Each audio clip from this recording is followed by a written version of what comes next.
यह कहानी है एक सन्यासी की। सन्यासी वह होता है जो अपना सब कुछ त्याग कर सिर्फ एक चीज को अपना लक्ष्य बना लेता है। कोई भी व्यक्ति सन्यासी बेवजह नहीं बनता। सन्यासी बनने के पीछे एक बहुत बड़ी वजह होती है। उस व्यक्ति के सन्यासी बनने के पीछे भी एक बहुत बड़ी वजह थी।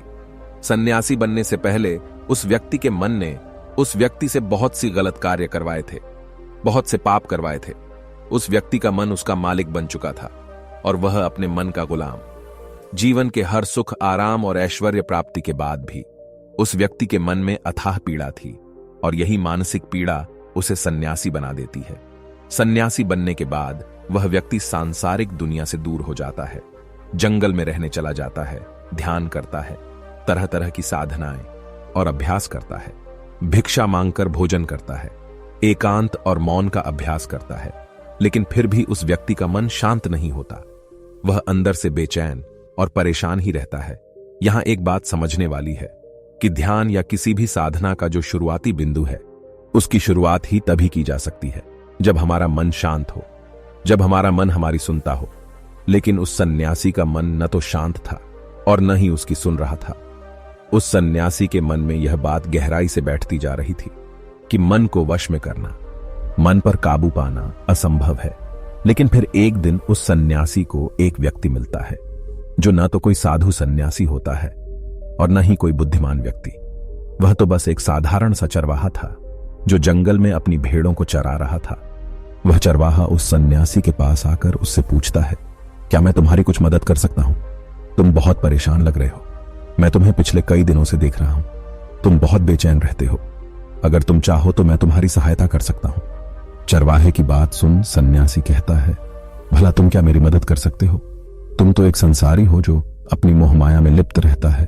यह सुन वह चरवाहा उस सन्यासी से कहता है, मैं तुम्हारी मदद कर सकता हूं। मैं मन को वश में करना जानता हूं। सन्यासी चरवाहे के मुंह से यह बात सुन जोर से हंसता है और कहता है, क्या क्या कहा तुमने? तुम मन को वश में करना जानते हो? मैंने अपना सब कुछ त्याग दिया, आकर जंगल में रहने लगा। तब भी मैं अपने इस मन का गुलाम हूं और तुम कह रहे हो कि तुम इसे वश में कर सकते हो। वह चरवाहा कहता है, मन को वश में करने के लिए सभी वस्तुओं का त्याग करना आवश्यक नहीं है और न ही जंगल में आकर रहना जरूरी है। बस एक चीज है जिसे छोड़ना सबसे जरूरी है। वह सन्यासी उस चरवाहे से पूछता है, और वह एक चीज क्या है? वह चरवाहा सन्यासी से कहता है, वह एक चीज है गलत जानकारी। आज तक हमारे भीतर जो भी जानकारी गई है उसी ने हमारे मन का निर्माण किया है। सन्यासी उस चरवाहे से पूछता है, परंतु वह कैसे? वह चरवाहा समझाते हुए कहता है, मान लो तुमने आज तक अपने जीवन में सेब का फल ही खाया। तुम्हें सेब के स्वाद के बारे में कुछ भी नहीं पता। तो क्या तुम्हारा मन कभी सेब खाने को कर सकता है? नहीं ना। इसीलिए हमारे मन का निर्माण जानकारी से होता है। वह सन्यासी उस चरवाहे की बात से प्रभावित हो जाता है और उससे कहता है, क्या आप इस बारे में मुझे और विस्तार से समझा सकते हैं? वह चरवाहा उस सन्यासी से कहता है, अगर तुम अपने मन को वश में करना चाहते हो तो अब मेरी बातों को ध्यान से सुनना। तुम अपने मन को वश में केवल तभी कर सकते हो जब तुम अपने मन की जड़ों को देख पाओगे। मन का निर्माण जानकारी से होता है और हमारे शरीर में जानकारी के 5 प्रवेश द्वार होते हैं। पहला आंख, हम अपनी आंखों से जो कुछ भी देखते हैं, अच्छा या बुरा, वह सब हमारे मन की याददाश्त में इकट्ठा होता रहता है। दूसरा कान, हमारे कान जो कुछ भी सुनते हैं वह भी हमारे मन में बीज के रूप में बो दिया जाता है। तीसरा जीव, जिस भी चीज का स्वाद हम एक बार ले लेते हैं वह हमारे मन की याददाश्त में अंकित हो जाता है। चौथा है नाक, जो भी हम एक बार सुन लेते हैं, खुशबू या बदबू, वह सभी हमारे मन में दर्ज हो जाती हैं। और पांचवां है त्वचा, जिस चीज को हम एक बार छू लेते हैं, स्पर्श कर लेते हैं, उसकी याददाश्त हमारे मन में कहीं ना कहीं अंकित हो जाती है। इन 5 शारीरिक दरवाजों से जो भी जानकारी हमारे अंदर जाती है वह जानकारी बीजों के रूप में जमा हो जाती है और धीरे धीरे वृक्ष बनती है। हमारा मन मिट्टी की तरह है जिसमें बीज बोए जाते हैं और हमारी बुद्धि बीज बोने वाले किसान की तरह है। अगर हमारी बुद्धि गलत जानकारी के बीजों को सही जानकारी के बीज समझकर बो देगी तो जब भविष्य में वह बीज वृक्ष बनेगा तो खराब कर ही देगा। तुम्हारा मन तुम्हारे वश में इसीलिए नहीं है क्योंकि तुमने पहले से ही अपने मन में बहुत सारी गलत बीज बो रखी है और अब वह बीज बड़े वृक्ष बन चुके हैं।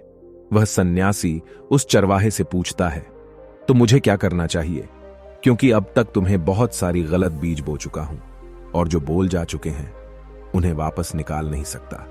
वह चरवाहा उस सन्यासी से कहता है, अब तक तुम अनजाने में गलत बीज बो रहे थे, लेकिन अब जानबूझकर सही बीज बोना आरंभ कर दो।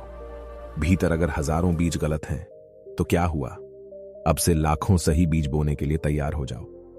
तुम्हें बस पूरे दिन इस बात पर ध्यान देना है कि इन 5 द्वारों से तुम्हारे भीतर क्या जानकारी जा रही है, और जो जानकारी जा रही है वह सही भी है या नहीं। वह सन्यासी पूछता है, यह कब तक करना होगा? वह चरवाहा कहता है, पूरी जिंदगी भर। जिस प्रकार तुम हर दिन अपने पेट को अच्छा भोजन देते हो, उसी प्रकार तुम्हें हर दिन अपने दिमाग को भी अच्छा भोजन देना है, यानी सही जानकारी और सही विचार। जीवन में हर दिन हर पल तुम्हें सिर्फ 2 विकल्प मिलेंगे, जिसमें से एक विकल्प तुम्हारे लिए सही होगा और दूसरा गलत, लेकिन तुम्हें हर बार सही विकल्प का ही चुनाव करना है। हमेशा याद रखना, सही विकल्प का चुनाव करते समय तुम्हारे भीतर पीड़ा पैदा हो सकती है, लेकिन वह पीड़ा सिर्फ कुछ समय ही रहेगी। इसलिए चाहे तुम्हारे अंदर कितनी ही पीड़ा क्यों ना हो, तुम्हें हर बार सही का ही चुनाव करना है। जितनी बार तुम सही चुनोगे, उतनी बार तुम अपने अंदर एक सही बीज बोओगे, और जिस दिन तुम्हारे अंदर के सही बीजों की संख्या गलत बीजों की संख्या से अधिक हो जाएगी, उस दिन तुम्हारा मन तुम्हारे बस में होगा। लेकिन उस दिन के लिए आज से, अभी से अपना प्रयास जारी रखना होगा। वह सन्यासी तो उस चरवाहे की बात को समझ जाता है, लेकिन क्या आप समझ पाएंगे